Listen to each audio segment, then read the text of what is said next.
By 2020, the cities north of Boston were engulfed in bitter conflicts. Rivalries between different hoods had escalated, and in response, the FBI's North Shore Task Force dug into the region.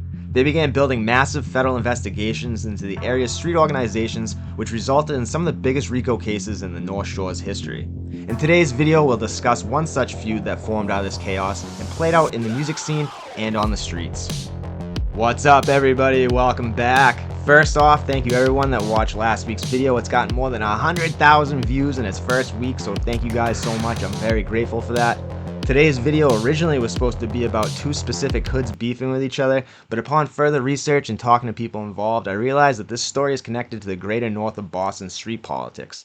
In the late 20-teens, the streets north of Boston were heating up at a dramatic pace. The street culture, which first really started to emerge in the late 1980s on Boston's North Shore, was exploding by the 20-teens. By this point, you had second and even in some rare cases third generation members of certain crews or just the street life in general.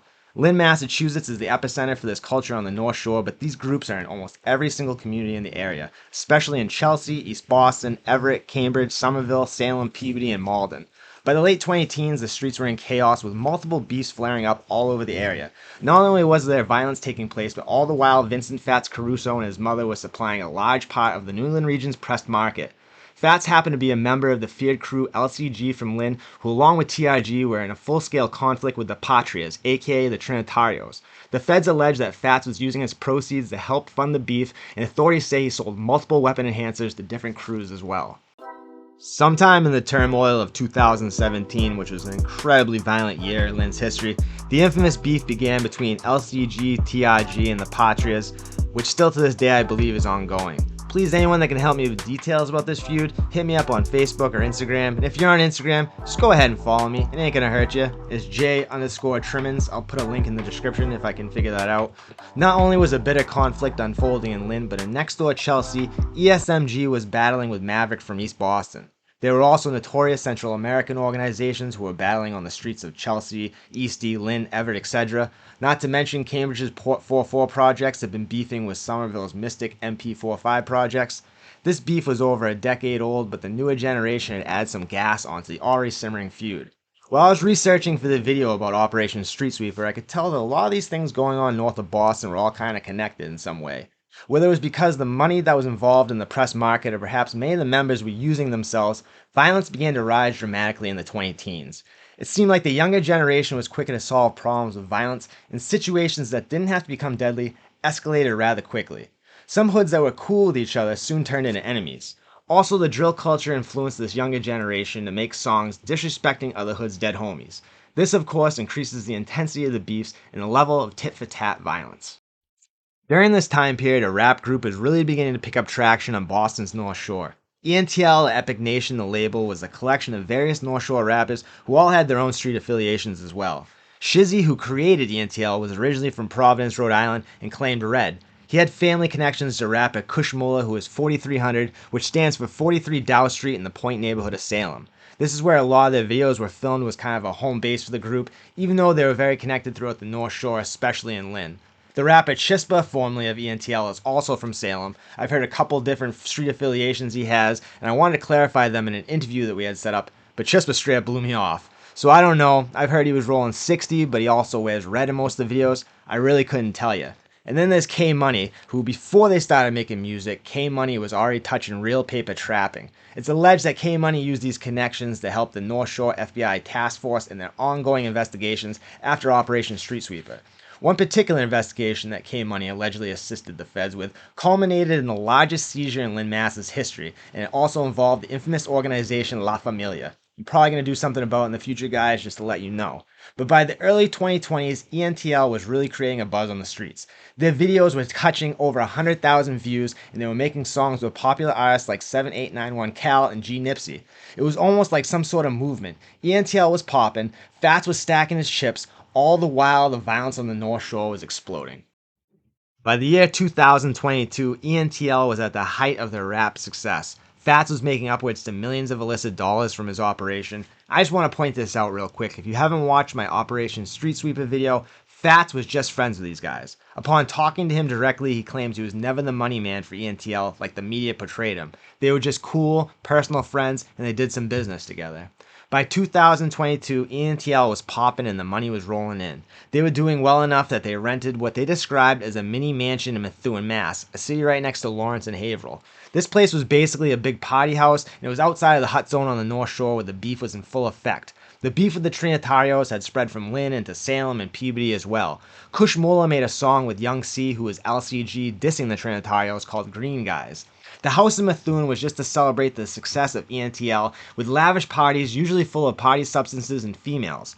On one such night in June of 2022, they were having a usual party, not unlike many other nights, except on this particular night, an argument erupted. There was an altercation and it had nothing to do with street politics whatsoever. Sadly, it was over a female. Apparently J.O., who was Maplewood from Malden, a crew that ENTL and 4300 were originally cool with before this night. Apparently J.O.'s girlfriend or ex-girlfriend was at the party, and he came there looking for her. An argument erupted, people at the house told him to leave or something was going to happen. J.O. agreed to leave, but when he was outside in the driveway, another altercation began, and J.O. ended up taking the life of Icy, who was from Boston but was also best friends with Kush Muller from 4300. A little bit of a backstory on the crews of Malden. Malden, Mass., which has become heavily gentrified in the past few decades because of its close proximity to Boston and the fact that the Orange Line runs right through the city. In the 90s and early 2000s, Malden had a lot of street activity, and even though it's changing, there are still pockets of this in the city. I was honestly surprised to find out in a past video that Malden has a bigger Haitian population than Cambridge or Somerville. One of the most notorious groups to come from Malden was a crew called Maplewood. They were popping in the early 2000s and centered mostly around the Bowden projects in Malden. JO23 was a member of Maplewood, but he was cool with a newer generation crew from Malden called GOA. A common misconception is that GOA or Grape St is the newer generation Maplewood. That is not true. GOA is a completely different set. It was created by a 14-year-old GOA Cash and his friend Sav. It's a new generation crew, but separate from Maplewood. They are centered around Grape St in Malden and the Bryant Terrace housing complex, which is in close proximity to the Bowden projects. Even though they are actually on Grape St in Malden, they are tied in with the larger organization Grape St, which started in LA and has spread throughout the entire country. They are especially tied in with Grape St members in Lowell, Lawrence, Boston. Surprisingly enough, there's even a small presence in the Charlestown project and also in Rhode Island. Cash says that when they were younger, they would hang around at the Bowden projects, which were popping in the earlier 2000s, but he says it's pretty quiet over there now. GOA is a relatively small hood, and their list of allies is even smaller, and their list of enemies is quite big. What's up, everybody? I just wanted to pop in real quick and thank everybody again for all the people that tuned in to last week's episode. 100,000 views in the first week is incredible. I really appreciate that. I was happy with the video. I almost couldn't upload it. I was having technical difficulties, so thank goodness I was able to upload it. But when I get a video that's that big and get like a lot of exposure, sometimes, there's a mixed bag with the comments, and I just noticed like so many people are so hungry to like point out when someone's doing something wrong. They're not even really listening to what I'm saying. They're just looking for something to point out to be like, you're wrong. And it's just like, I noticed it on social media too. That's why before I was off of like Instagram and Facebook, because it's just so much negativity. But now it's really the only way for people to contact me, to give me information for stories and to link up with people. So that's the only reason I really do it. But it's just, I don't know, it's just kind of crazy. But I'm just trying to focus on the positive, and it was way more positive than negative. So thank you guys so much. Just keep supporting the channel. We're almost at 20,000 subscribers.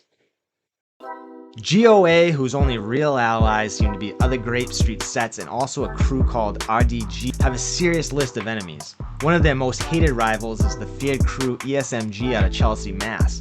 ESMG was caught up in a massive case a few years ago and had a bit of beef with Maverick from East Boston.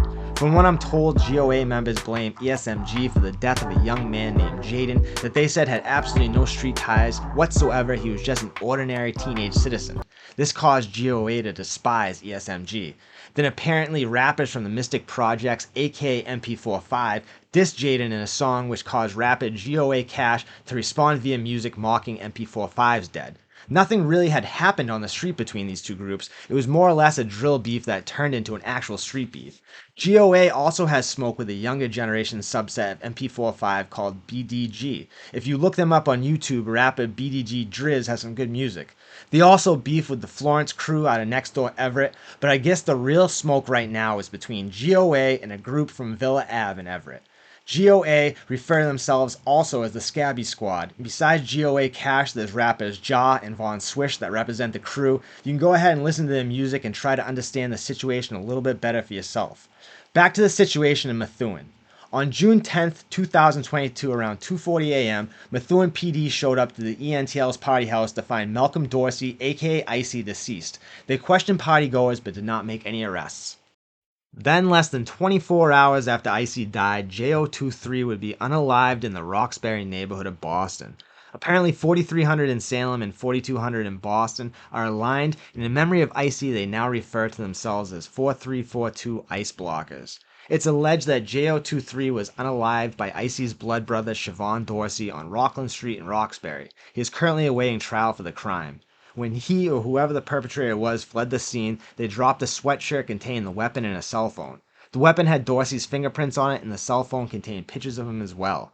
In response to JO23's death, to keep his memory alive, GOA began referring to themselves as 2300. I guess his basketball jersey number was 23. Even though JO was Maplewood, GOA was still cool with them and wanted to get back. Originally, GOA thought their beef was with ENTL. They assumed that because it happened at their house, and they are responsible for the crime. Like I said before though, ENTL is a rap group and a label, not a street organization. GOA's real beef was with 4300, which they really weren't even aware of at the time. Very soon after this happened, Operation Street Sweeper took place, and ENTL disintegrated. Basically all the members got locked up. Then with all the talk about informants and cooperation with the authorities, anyone who was ENTL wants to distance themselves from that as much as possible. The first time I ever spoke to Kushmula personally, he was very adamant about the fact that he was 4300 from Dow Street in the Point. He had absolutely nothing to do with ENTL. He recently wrapped up a 2-year bid in Milton. Go check out his music. He's a good rapper as well. I've heard some street chatter that JO may have had some affiliation with the Bailey Street Broncos in Boston, and his death could have been at the hands of someone from the infamous St. Joseph's housing projects in Roxbury. But from all the people I've spoken to and everything I've read, it's pretty clear that this was a personal argument over a female at a party which turned deadly. Then allegedly the very next day, the victim's brother got revenge against the man responsible. In response to these events, GOA in Malden has smoke with 4300 in the Point in Salem. Since then, a drill rap beef has emerged between the two hoods, disrespecting each other as dead. GOA members claim that some of the guys from 4300 make diss records about people they've never even known and weren't even part of the beef. But now for mentioning they're dead, they're indeed a target. It's just part of the toxicity that makes up the majority of the drill culture. GOA Cash admits that he doesn't like rapping about the dead, and the only reason he mocked the guys from Somerville is because they were disrespecting his dead friend who was a complete citizen.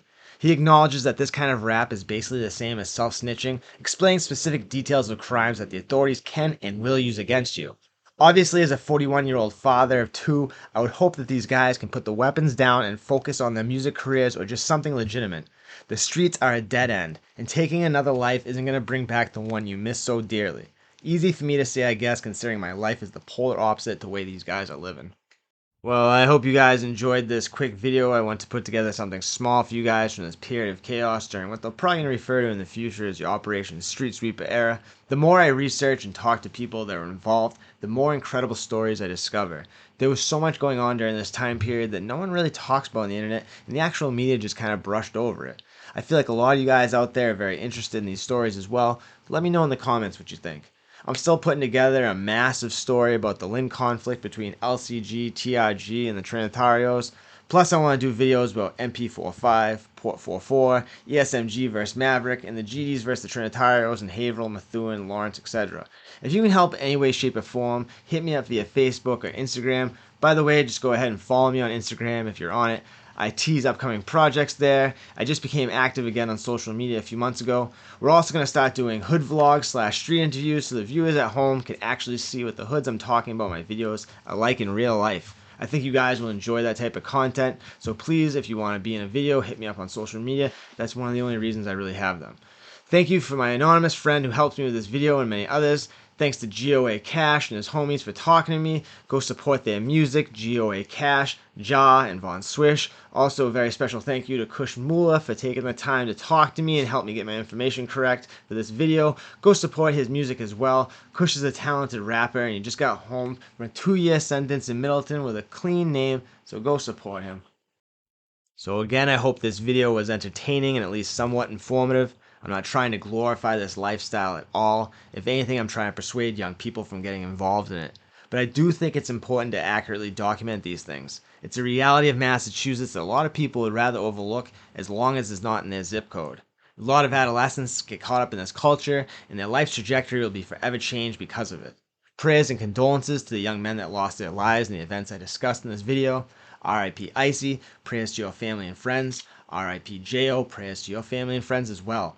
That type of pain sometimes never heals, but violence certainly isn't the solution. R.I.P. to all the young men and women who have lost their lives on the Massachusetts streets and beyond. Let me know in the comments what you guys would like to see in the future of this channel. Next month is October, but some people would call it Rocktober in memory of Boston rapper Rock Ducati, Smoke Bulger's brother. Smoke just signed a big deal with Rick Ross's Maybach Music. I'm sure you guys want to see a story about Rock's life. Let me know you guys want to see the content going in the future. You guys are such a huge part of this channel. It's such an interactive process. I love this community. We're creeping up on 20,000 subscribers, guys. It's insane. Thank you so much for the support. Please hit me up about being in a hood vlog. I already have about 5 set up. I'm very excited about this. I enjoy good stories, but I like the truth better. Actually going places physically and seeing with my own eyes is the only way to really know. Like always, I hope you guys enjoyed this video, found it entertaining, at least somewhat informative. Big shout out to Kush Moolah for taking the time to talk to me, help you with information with this video. Big shout out to GOA Cash and his homies for taking the time to talk to me as well. I always try to get both sides of the story and tell it as unbiased as possible and let you guys at home make your own decisions. R.I.P. to J.O., R.I.P. to Icy. Prayers and condolences to both your families, and prayers and condolences to everybody that's lost their life on the streets of Massachusetts and beyond. That's why I say, guys, make good choices, make good decisions, you know, at the end of every video. Go support these guys' music, GOA Cash, Ja, Von Swish, Kush Moolah and his homies over there at 4300. Always support local artists, guys. But most importantly, like I always say, make good choices, make good decisions, take good care of yourselves, your family, your friends, your fellow human beings. Try to have a nice day, guys. We'll be back real soon with some more content. God bless.